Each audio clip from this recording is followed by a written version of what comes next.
Poursuivons avec le marché obligataire. Vous savez, il y a de ça 2, 3 semaines, je vous ai fait la différence entre prendre une obligation ou aller dans un fonds obligataire. Après ça, on est allé voir, je vous ai montré comment aller chercher, la possibilité d'aller chercher un gain capital sur le marché obligataire. Après ça, on avait la semaine passée, on avait les coupons détachés, un petit bijou, là, un petit que, pour aller planifier des retraites là, dans l'horaire, c'est merveilleux, ou dans le CELI.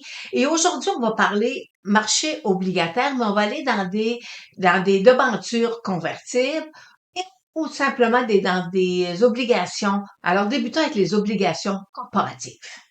Alors, ils sont disponibles chez votre courtier comptable ou chez un courtier de plein exercice.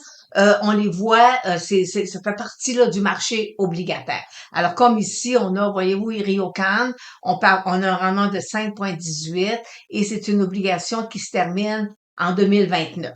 Généralement, les obligations corporatives, vous allez avoir un rendement supérieur par rapport à une obligation municipale. Mais vous savez, en même temps, il y a un risque. OK? Quand on est dans des obligations corporatives, il y a un risque de non-paiement ou que l'entreprise ait de la difficulté. Alors, fait que c'est pour cette raison-là qu'on va bonifier le rendement sur une obligation corporative.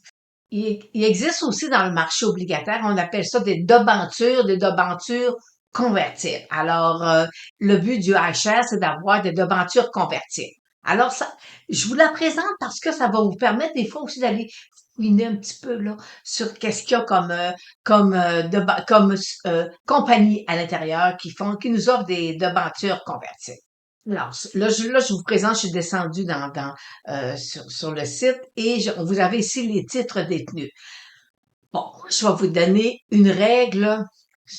C'est, je vais rentrer ça dans mes statistiques maison. OK? Les debentures convertibles, c'est de très beaux produits. C'est intéressant à une condition d'avoir une perspective de croissance sur le titre pour avoir une plus-value intéressante si jamais on doit faire la conversion de debenture en action. Alors, fait que voyez-vous, là, on voit tous les titres qu'ils ont. Et présentement, moi, celle qui m'a intéressée, c'est celle-là, c'est là. OK? Chemtrade Logistique. Euh, et c'est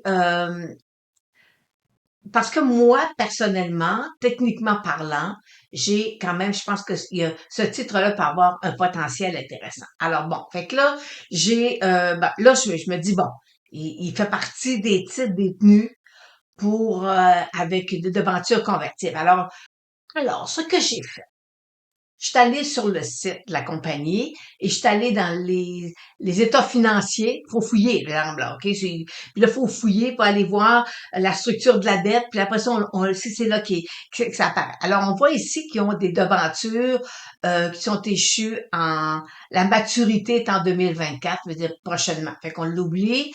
On a une autre ici qui est le 31 octobre 2026. 2025, 2027, 2028. Bon, 2028, c'est-à-dire que ça me donne 5 ans. Bon, OK. Fait que je me dis, bon, j'ai un potentiel.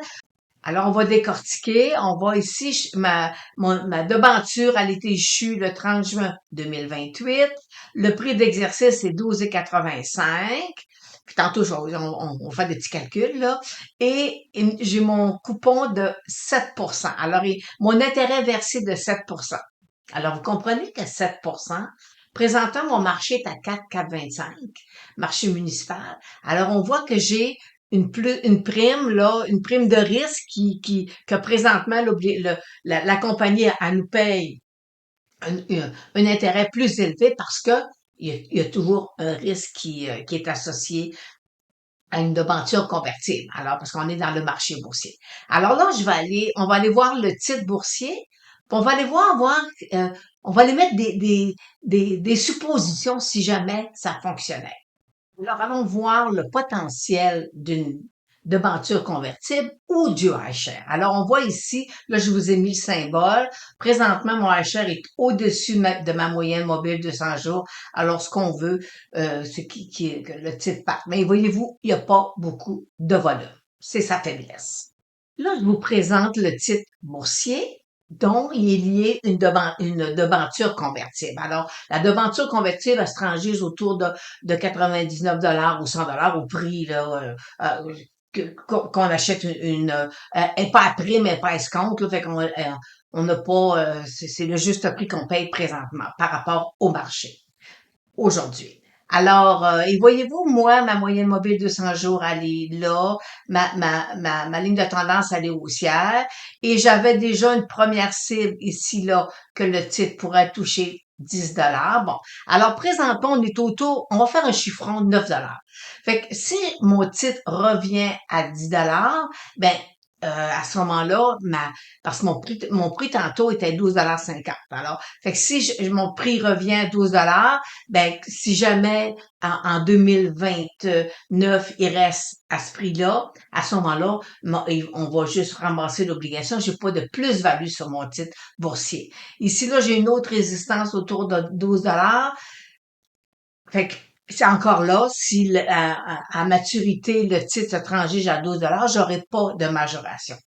Mais si, advenant, au pire, là, vous savez, c'est si jamais. Fait que là, on va aller voir. Je vais aller vous mettre le graphique, là. Bon, advenant le cas que le titre, là, puis là, oui, je vais aller vous mettre ici une belle. Advenant le cas qu'ici, là, j'ai mon titre boursier à échéance va toucher 14 $. C'est-à-dire que je vais faire 1,50 $ par action de bénéfice. Fait que ça va être du gain capital qu'on va réaliser par action. Puis on va avoir reçu des intérêts en cours d'année. Puis si jamais mon titre montait jusqu'à 16 $, ben à ce moment-là, j'ai 3,50 $ par action qui va devenir du gain en capital parce que ma debenture va augmenter. Alors, le prix de la debenture, alors, fait que c'est un petit calcul, là. Vous savez, c'est des calculs, là. Une journée, tu peux faire un rendement intéressant.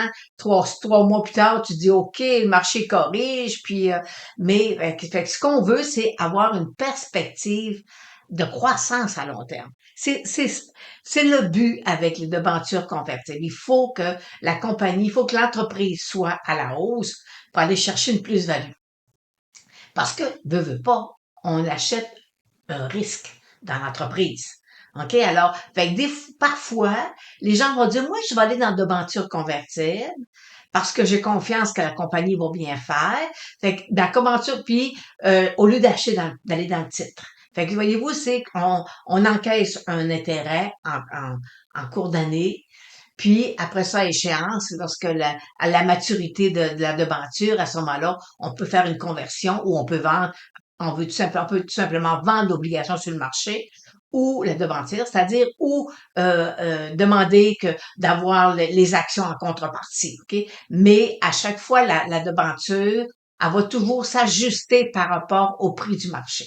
Fait que là, on se dit, est-ce qu'on peut penser que d'ici 5 ans, on peut avoir un calcul, le titre pourrait poursuivre à la hausse? Alors, fait que là, c'est votre devoir. Vous devez faire votre devoir, savoir est-ce que techniquement parlant est intéressant, est-ce que fondamentalement vous avez des données qui vous permettent d'avoir un titre qui a une plus-value qui peut être intéressante. Alors, fait que c'est ça la beauté présentement des devantures convertibles, c'est d'aller fouiner, aller des fois voir, vous dites, ah, moi j'ai un titre qui est intéressant, des fois on va passer dans les nouvelles qu'on a une devanture convertible, fait que faut faire des analyses et je peux vous dire que c'est super intéressant. C'est un très beau produit pour quelqu'un qui est capable de prendre de risques. Parce que vous savez que si je m'en vais dans une devanture convertible, ben, présentement, le taux d'intérêt est à 7% sur la devanture, puis présentement, mon marché est à 4,20. Ça veut dire que j'ai une prime de risque.